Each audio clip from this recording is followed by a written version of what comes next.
are following some breaking news tonight out of Palm Springs, California. Police there say 3 officers have been shot, and we just learned a few moments ago that 2 of them have died. This comes a few days after a Los Angeles County Sheriff Sergeant was shot and killed. Right now, it's unclear of the circumstances surrounding this latest shooting. We, of course, will stay on top of this. Breaking news. We start with breaking news this morning with another officer-involved shooting right here in the valley. Yeah, this was the scene near the Loop 101 and 64th Street just after that shooting. So we want to get right over to Christopher Sine at the ABC 15 live desk with more information. Chris, what's going on? Scary stuff here, Dana and Danielle. This all started as a traffic stop. They're trying to pull this guy over for speeding.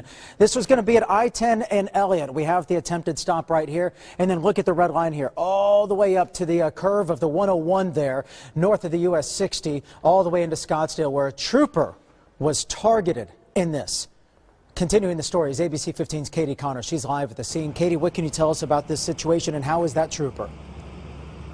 Chris, fortunately, the trooper is going to be okay, but right here we are at 64th Street. This is where DPS troopers tried to use spike strips to actually stop this guy, but that didn't actually work, and that's when the driver went right at a DPS trooper who barely had enough time to jump out of the way. I'm told that DPS trooper does have an injury to his ankle, but again, will be okay.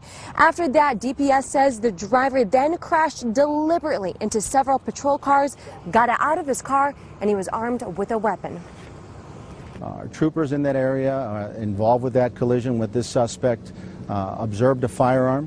One of those troopers felt in danger for his life and for the life of the troopers around him and fired more than one shot at the suspect.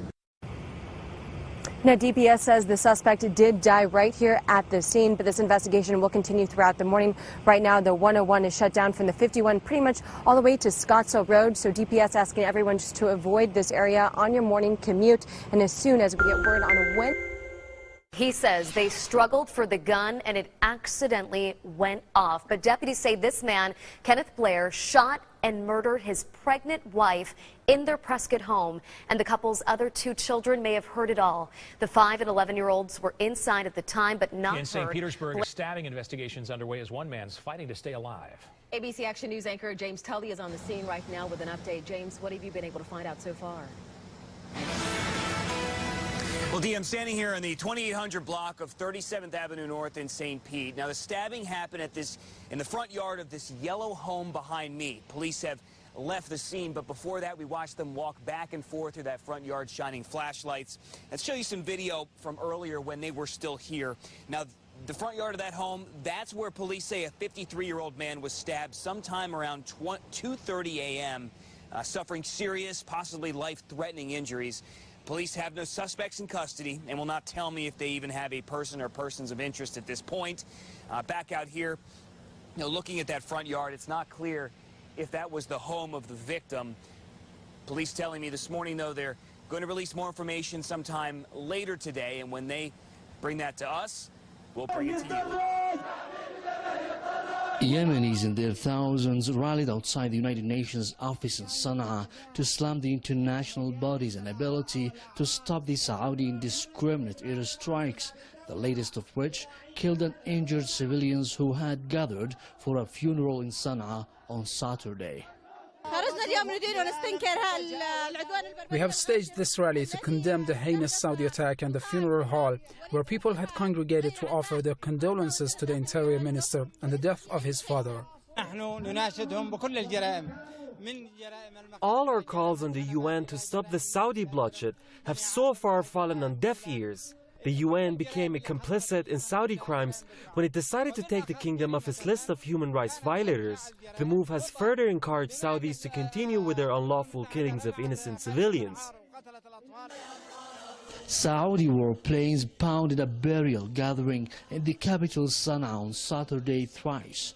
The last air raid targeted paramedics who had rushed to help the casualties. The graphic videos of the attack's aftermath reveal the extent of the Saudi crime. The United Nations aid envoy to Yemen, Stephen O'Brien, denounced the attacks on mourning civilians and called for an immediate international investigation into the raid. But that was one of the few such reactions, and that hasn't been translated into concrete action. Right activists at the rally say if the international community do not take serious actions against such heinous crimes, it would witness the total collapse of the international laws and orders that are meant to safeguard peace around the world. Demonstrators who participated in the rally titled Volcanoes of Outrage vote to join the ranks of fighters against the Saudi aggression. They say that their stand outside the UN's office is just to expose that the international body couldn't work independently under the Saudi. Jabir al-Bakr may have managed to evade police over the weekend, but the suspected bomb plotter was eventually caught. In a tweet, German police wrote, "Tired but overjoyed, we captured the terror suspect last night in Leipzig." The suspect was reportedly arrested in the home of a Syrian he had asked for help. This was after police searched his apartment in Chemnitz. Der Spiegel says the Syrian man is the one who alerted police. Authorities said they found several hundred grams of TATP in the suspect's home. The explosive is more powerful than TNT. The explosives we found at the apartment are comparable in their impact to the ones used in the Paris and Brussels attacks. It's believed the 22-year-old suspect arrived in Germany last year and was officially recognized as a refugee. Al-Bakr was not previously known to police, who received a tip-off from German intelligence services. It's still unclear what target he was planning to attack and why. German media say it could have been an airport.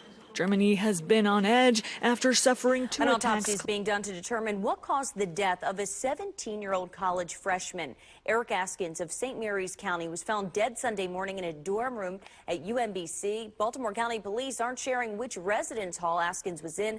Detectives say there are no signs of foul play.